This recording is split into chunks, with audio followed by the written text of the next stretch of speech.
Bonjour, je m'appelle Michael Kalash et je vous souhaite la bienvenue dans cette 28e vidéoconférence. Aujourd'hui, je suis au bord de la mer, dans un petit parc où je donnais beaucoup de rendez-vous dans le passé et je suis à Cannes. Euh, Ça fait joli derrière moi, je vois, avec les arbres et les immeubles. Et, et il fait très très bon. Il y a moins de vent qu'hier, en tout cas. Aujourd'hui, je voulais vous parler de la relation logique entre l'unité et des techniques divinatoires. Pas un sujet nécessairement facile parce que ça va donner l'impression que je porte de jugement sur quelque chose qui s'applique depuis de longues années, un peu de partout. Et là je parle de la cartomancie, de médiumnité, de canalisation. C'est peut-être le même un mot différent pour la même chose d'une certaine manière, mais ça peut aussi concerner quelque part la numérologie ou l'astrologie, selon la manière dont c'est manipulé. Et je me rends compte que dans certaines parties de la France, plutôt que de faire une thérapie, les gens avaient l'habitude d'aller chercher quelqu'un qui allait prédire l'avenir, qui allait dire ce qui allait se passer. Alors, il n'y a absolument rien de mal là-dedans. Ça correspond à un système, un niveau de conscience que nous avons chacun. Je ne dis pas que c'est un niveau plus haut ou plus bas. La seule chose que je dis, que ça n'a pas de cohérence réelle avec la notion d'unité. À partir du moment que je suis conscient que je suis créateur de mon histoire,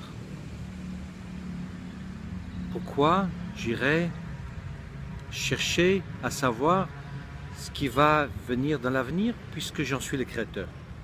Ça me fait penser d'ailleurs à une très jolie expression qui dit la meilleure manière de prédire l'avenir, c'est de le créer. Et il y a même une croyance que j'avais pendant un temps, qu'elle soit fausse ou pas, je ne sais pas et je ne pense pas, mais je me rendais compte que quand voyant quelqu'un qui a donc la qualité ou la possibilité de regarder au-delà de l'instant présent, si elle arrive à me dire ce qui se passe, ce qui va se passer pour moi, et si 2-3 ans plus tard ça arrive régulièrement, ça veut dire pour moi qu'en fait je n'ai pas bougé. Vous comprenez ce que je veux dire? C'est que c'est comme si je lance une petite voiture à une certaine vitesse, à une certaine allure, dans une certaine direction, mais je pourrais dire où est-ce qu'à peu près il sera dans 20 secondes. Si dans 20 secondes il est effectivement là où j'avais prédit, ça veut dire qu'il n'a pas eu nécessairement de transformation, ça veut dire qu'il est allé tranquillement à son rythme, et peut-être avec la transformation incluse, hein, à cet endroit-là. Donc pour moi, à l'époque, c'était déjà un signe où j'ai dit, si ça, bien sûr c'est magique d'entendre des choses et après de voir qu'elles se réalisent. Mais quand effectivement ça se réalisait, je me suis dit, non, ça veut dire que tu es resté dans un chemin battu quelque part. Et on peut se poser la question, pourquoi ça se réalise? Parce que peut-être ça se réalise parce que d'une part, il y a une logique de trajectoire, mais peut-être aussi parce que j'ai cru en ce que la personne m'a dit. Et par rapport à la loi d'attraction et la notion d'unité et le fait que j'attire vers moi ce que je suis et que je crée mon environnement et toute ma vie, le grand danger, je dirais, c'est de croire quelqu'un qui utilise une technique divinatoire. Je me rappelle très bien que ma compagne de longue date avait entendu un jour par une médium qu'elle n'aurait pas d'enfant avec moi. Bien sûr, ça fait très sérieux, et c'est vrai que nous n'avons pas eu d'enfant. Mais il est grand possible qu'on n'a pas eu d'enfant, parce qu'on a cru en ce qu'elle a dit.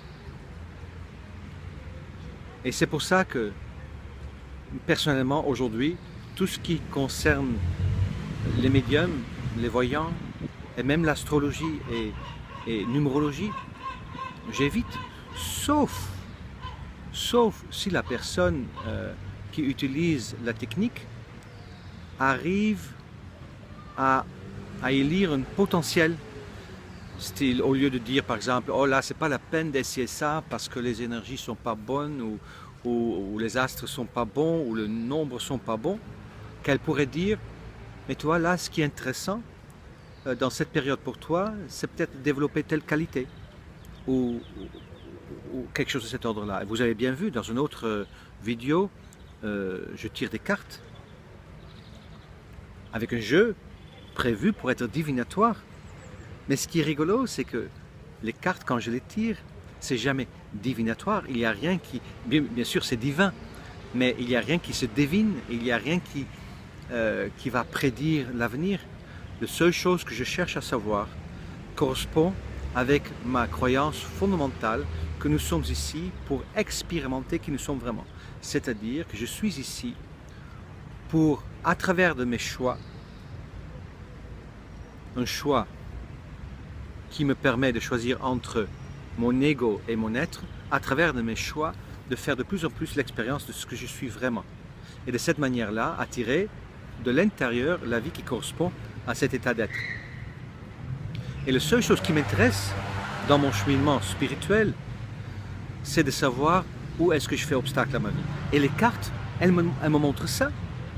Et je vois très très bien que quand on fait un thème astrologique, elle peut montrer ça, elle peut montrer, voilà, aujourd'hui, là où tu fais obstacle toi, c'est avec telle croyance, avec tel comportement, avec telle attitude.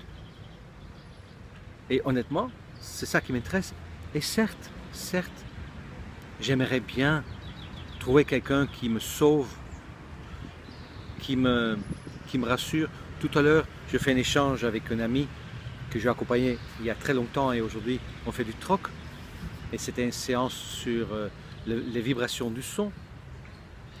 Et j'avais une sensation quand elle demandait où j'en étais. Alors je dis qu'il y avait une sensation d'inconfort dans le ventre. Et bien sûr, mon désir était qu'elle me l'enlève. Et qu'elle me materne un petit peu. D'accord, elle a 30 ans de moins que moi. Mais ça n'empêche pas, elle peut me materner. Mais en fait, ce qui m'intéresse beaucoup plus, c'est de savoir, mais qu'est-ce que cette sensation me dit? Pourquoi est-ce que je gagne tant d'argent? Pourquoi je rencontre une telle personne? Quel est le sens? Qu'est-ce que cette personne, de quelle manière cette personne vient m'aider dans mon cheminement? Qu'est-ce que cette sensation de mon corps me dit? Et c'est ce que je lui ai partagé et j'ai bien vu que c'était lié à une forme d'impatience et peut-être frustration parce que j'aurais aimé que les choses passent plus vite, comme souvent. Et là, j'ai quelque chose où je peux faire quelque chose moi-même. Je peux moi-même me calmer. Tu vois, aujourd'hui, il fait beau. Je vais faire peut-être 2 ou 3 petites vidéos. Mais après, je vais me reposer. Je vais peut-être regarder un petit film. Je vais manger quelque chose de bon et je vais profiter de la journée. C'est-à-dire que dans mes choix, j'ai à faire la différence entre la peur et l'amour, dont je parlerai peut-être davantage à part dans une autre vidéo.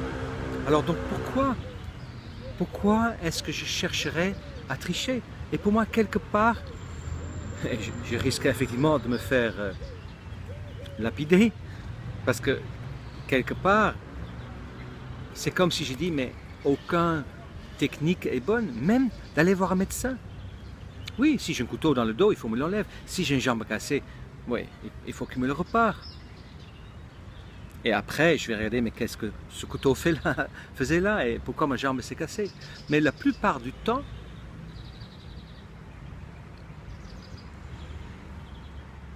la thérapeute, la demande que nous faisons au thérapeute, c'est de faire taire la voix de Dieu en quelque sorte. Si j'ai mal à la gorge, ça a une raison. Bien sûr, je peux le soigner. Mais avant tout, je regarde, mais qu'est-ce que mon corps essaie de me dire? Qu'est-ce que mon mal a dit? Qu'est-ce que mon mal me dit? Ou de quelle manière je suis mal à Dieu? C'est ce qu'on dit aussi parfois. Qu'est-ce que mon corps me dit? Qu'est-ce que ma jambe me dit? Qu'est-ce que ma gorge me dit? Qu'est-ce que l'absence d'argent ou d'amis ou de petits amis ou de confort me dit? Et systématiquement, je cherche de quelle manière est-ce que je peux affronter, changer quelque chose pour transformer ma peur en amour. Parfois c'est de se calmer. Aujourd'hui, je me rends bien compte que c'est vrai, j'ai la patate et j'ai très envie de mettre de plus en plus de vidéos sur YouTube. Mais qu'est-ce qui est derrière? Est-ce qu'il y a quelque part une peur que je n'y arrive pas? Que si je ne le fais pas assez, que j'aurai pas assez de rendez-vous ou que je ne serai pas connu? Dans ce cas, c'est l'ego.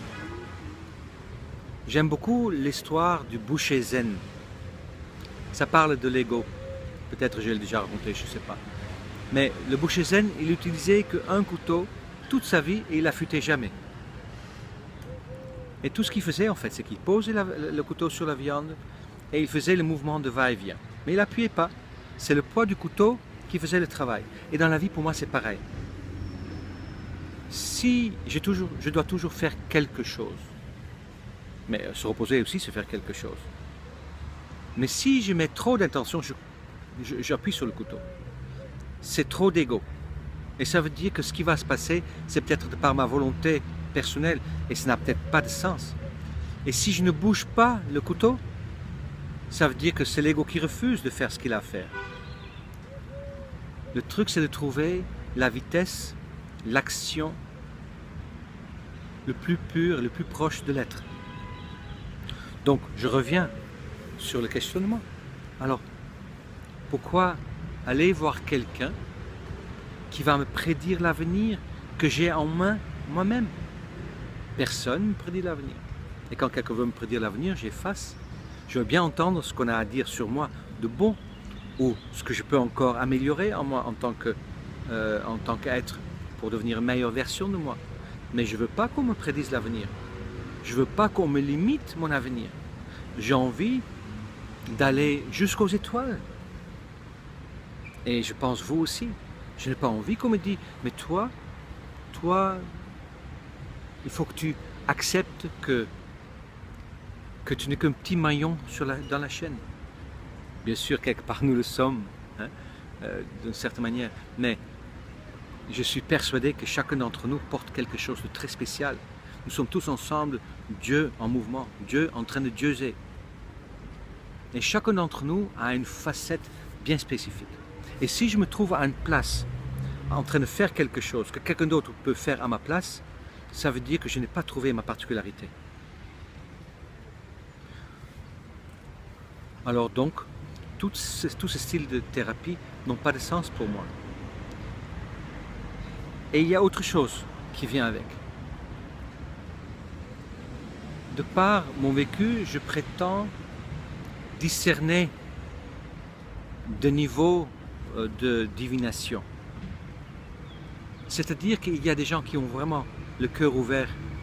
Mais dans ce cas-là, ce qu'ils vont te dire, c'est très souvent très très beau. Ça me permettrait, et j'ai déjà connu ça, j'ai un bon ami qui a vécu un éveil lui aussi. On se voit moins aujourd'hui. Mais quand il parlait de moi, c'était toujours très beau. Et c'était, comment dire, comme des informations qu'il recevait. Et je pense que quand c'est Dieu qui vous parle à travers de quelqu'un, c'est toujours magnifique. Parce que je pense que le Dieu que nous sommes n'a qu'un objectif, c'est que nous nous aimons de plus en plus. Et pour ça, j'ai besoin d'entendre de belles choses sur moi. Et si effectivement je suis face à un canal, un médium, quelqu'un qui utilise l'information de l'autre côté de l'écran,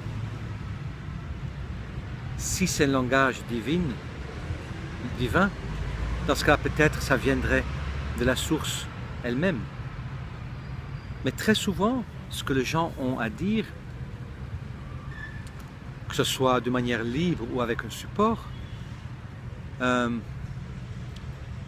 passe le filtre des blessures. Et tout le monde a avec les blessures. Et les blessures font en sorte que chaque personne a besoin d'une certaine dose de reconnaissance ou a des histoires à régler avec des personnes. Et dans ce cas-là, si vous tombez sur un voyant, un médium, un astrologue ou un numérologue, je le mets dans le même panier. C'est peut-être pas juste ce que je fais. Mais si l'outil est mal utilisé, mais ça donne la même chose. Ça veut dire que la personne va en fait régler ses comptes et sans le vouloir nécessairement, parce que ce n'est pas volontaire, elle va plutôt vous limiter que d'ouvrir quelque chose chez vous. Et pour moi, c'est ça le plus grand danger. C'est-à-dire que vous allez vous attacher à quelqu'un qui a quelque part une forme de pouvoir sur vous. Moi-même, je suis ce qu'on appelle clairsentant. Les gens pensent que je suis médium, mais je ne le suis pas.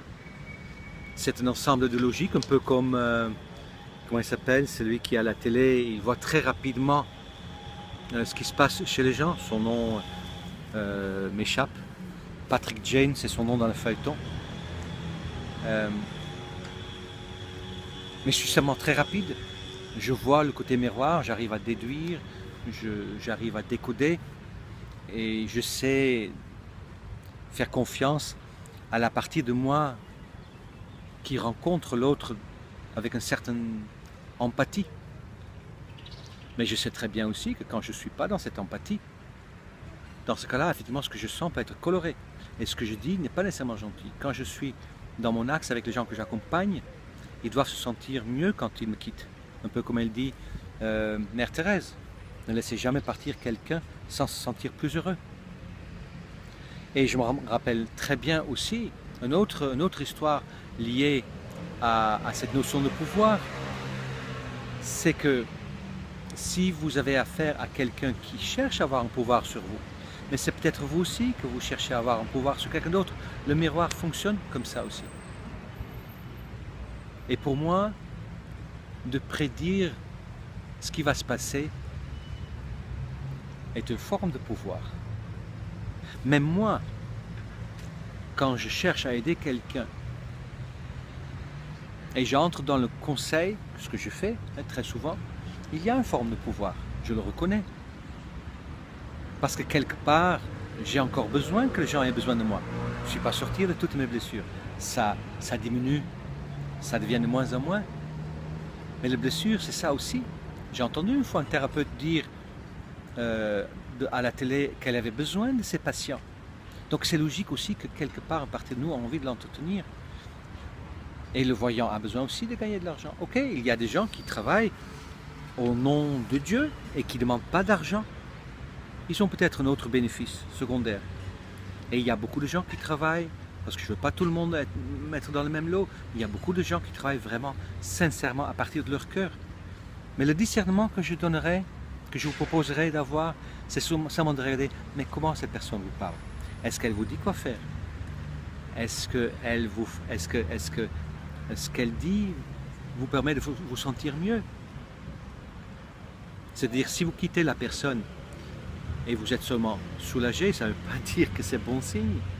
Ce que je veux seulement dire, c'est que est-ce que ce que cette personne dit vous permet de mieux vous aimer?